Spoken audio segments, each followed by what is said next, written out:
Pernahkah Anda membayangkan berapa harga dari sebuah hembusan angin bagi seorang petani di pelosok desa yang punggungnya legam terbakar matahari saat mencangkul tanah kering? Angin adalah berkah gratis dari langit, setitik kesegaran di tengah peluh keringat demi mencari sesuap nasi. Namun, mari kita alihkan pandangan ke Gedung Megah Senayan, Jakarta. Di ruang-ruang ber-AC tempat para pembuat kebijakan duduk, hembusan angin ternyata punya label harga yang membuat akal sehat kita terhenti. Bukan ratusan ribu, bukan pula jutaan, tapi 11 juta rupiah untuk satu unit kipas angin.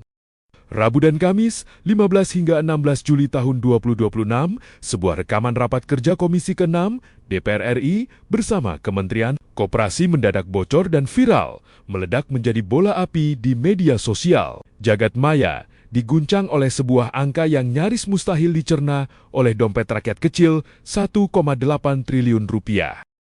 Ya, Anda tidak salah dengar, 1,8 triliun rupiah dianggarkan untuk sebuah proyek pengadaan alat pendingin udara di Koperasi Desa Merah Putih. Anggota Komisi ke-6 DPR RI dari fraksi PDI Perjuangan, Mufti Anam, dengan nada suara yang bergetar menahan geram. Mencecar pihak kementerian, beliau membuka aplikasi belanja online di depan sidang terbuka, menunjukkan bahwa kipas angin berdiri yang biasa kita pakai di rumah hanya berharga Rp300.000. Lalu, uang triliunan itu mengalir kemana? Untuk kipas angin seperti apa? Menteri Koperasi Ferry Juliantono langsung melempar klarifikasi yang mengejutkan. Beliau menepis bahwa proyek fantastis ini berada di bawah kendali kementeriannya. Namun, sang menteri justru membuka tabir misteri baru. Untuk mencoba melogikakan angka triliunan tersebut, beliau menyebut satu merek spesifik yang biasa berputar di lantai pabrik, Imatsu MDF.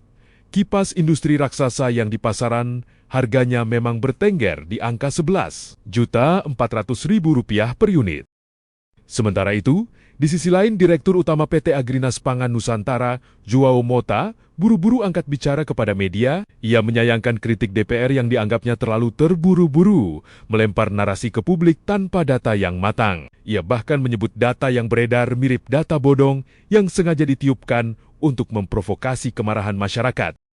Pertanyaannya, siapa yang berbohong? Dan mengapa di tengah jeritan ekonomi desa, sebuah kipas angin raksasa seharga motor matic harus menjadi prioritas? Tetap bersama kami, karena dalam 5 menit ke depan, kita akan membongkar apa yang sebenarnya disembunyikan di balik hembusan angin belasan juta rupiah ini. Mari kita bedah secara rasional. Apa sebenarnya yang dibeli dengan uang 11 juta rupiah itu? Masyarakat di media sosial mengira ini adalah aksi korupsi Kasihandi, mana kipas plastik murahan ditandai dengan harga selangit. Namun fakta di lapangan yang kami himpun dari spesifikasi resmi PT Industrial Multifan menunjukkan hal yang berbeda. Kipas yang dimaksud bukanlah kipas yang biasa bergeleng-jeling di sudut kamar kos Anda. Ini adalah mobile drum fan, sebuah monster besi berbobot hampir 50 kg. Bentang beling-beling bajanya mencapai hampir 1 meter. Kipas ini diciptakan bukan untuk ruangan kantor desa yang sempit. Fungsi aslinya adalah membuang hawa panas ekstrem di hanggar pesawat terbang, gudang logistik raksasa, atau ruang IGD rumah sakit pusat. Bayangkan ironinya, sebuah alat berat yang dirancang untuk pabrik industri, kini direncanakan untuk diletakkan di koperasi desa. Netizen pun mulai bertanya-tanya dengan nada sarkas di kolom komentar X dan TikTok. Apakah kantor koperasi desa kita sekarang merangkap sebagai hanggar jet pribadi? Atau kita sedang bersiap menghadapi badai di dalam ruangan? Mengapa isu ini begitu liar? Berdasarkan transkrip resmi rapat DPR yang kami telusuri, kegaduhan ini bersumber dari ketidaktransparan data di awal. Pihak kementerian mengaku belum memegang detail pengadaan secara utuh, sementara DPR melihat ada potensi pemborosan anggaran negara yang masif di tengah situasi ekonomi yang sedang tidak baik-baik saja. Ketika Joao Mota dari Agrinas Pangan Nusantara menyebut ini sebagai provokasi data bodong, publik justru semakin curiga. Jika itu memang salah data, mengapa tidak ada rincian anggaran alternatif yang dibuka secara transparan sejak awal? Mengapa rakyat selalu disuguhi drama saling lempar tanggung jawab setelah anggarannya telanjur menjadi sorotan?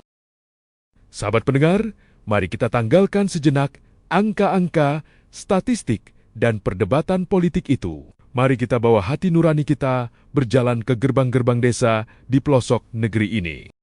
Uang 1,8 triliun rupiah. Bagi para pembuat anggaran, itu mungkin hanya deretan angka nol di atas kertas proposal. Tapi tahukah Anda, apa arti uang itu bagi masyarakat desa yang nyata? Uang sebanyak itu bisa membiayai ribuan ton subsidi pupuk untuk petani yang sawahnya terancam gagal panen karena kekeringan. Uang sebanyak itu bisa membangun jaringan listrik gratis bagi anak-anak desa agar mereka bisa belajar di malam hari tanpa temaram lilin. Uang sebanyak itu bisa menjadi modal usaha tanpa bunga bagi jutaan ibu-ibu pelaku UMKM agar dapur mereka tetap bisa mengepul. Namun hari ini, realita memukul kita dengan keras. Di saat para petani bermandikan keringat di bawah terik matahari demi menjaga ketahanan pangan yang dinikmati orang-orang di kota. Orang-orang di atas sana justru sibuk merencanakan bagaimana cara membuat ruang kerja mereka sejuk dengan embusan angin seharga belasan juta rupiah. Sungguh, sebuah kontras sosial yang mengiris hati. Kasus kipas angin koperasi desa ini bukan lagi sekadar berita tentang fasilitas kantor. Ini adalah ujian bagi nurani kita. Sebagai bangsa, ini adalah alarm pengingat bahwa uang rakyat harus kembali ke rakyat dalam bentuk kesejahteraan yang nyata, bukan dalam bentuk hembusan angin mahal yang sia. Pemerintah melalui Kementerian Koperasi memang telah berjanji untuk mengevaluasi dan meluruskan simpang siur ini. Namun tugas kita sebagai pemilik sah negeri ini adalah tidak membiarkan isu ini menguap begitu saja, ditiup angin. Mari kita kawal bersama. Menurut Anda, apakah anggaran ini wajar? Ataukah ini bukti nyata betapa jauhnya jarak antara meja pejabat dan tanah tempat rakyatnya berpijak? Tulis pendapat kritis Anda di kolom komentar. Sampai jumpa di investigasi berikutnya. Tetap waras dan tetap kawal uang rakyat.